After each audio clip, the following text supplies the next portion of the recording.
بادشاہ اور غریب میں فرق۔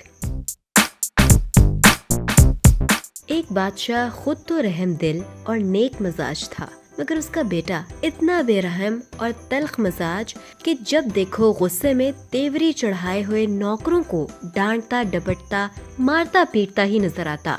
بادشاہ کو یہ خبریں پہنچی تو بہت رنج ہوتا، بہترا اشاروں میں سمجھاتا، مگر بیٹے پر ذرا اثر نہ ہوتا۔ تھوڑے عرصے بعد شہزادے کے ہاں لڑکا پیدا ہوا۔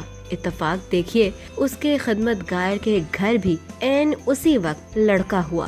بادشاہ نے محل میں جا کر دونوں لڑکوں کو ایک پلنگ پر لٹا دیا اور شہزادے کو بلا کر کہا، تم ان میں سے اپنا لڑکا پہچان لو۔ شہزادے نے دونوں لڑکوں کو ایک ساتھ دیکھ کر جواب دیا، میں تو نہیں پہچان سکتا۔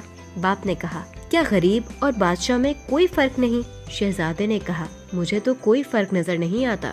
باپ نے فرمایا، بے شک کوئی فرق نہیں، اور جب خدا نے کوئی فرق نہیں رکھا تو تم کیوں فرق رکھتے ہو؟ شہزادہ شرمندہ ہو گیا اور اس کے بعد نوکروں پر کبھی سختی نہ کی۔ لہٰذا بچوں، اپنے گھر میں یا کوئی بھی نوکر ہو اس کے ساتھ نرمی کے ساتھ برتاؤ کرو۔ یہی ہمارا عقیدہ اور یہی ہمیں اسلام درس دیتا ہے۔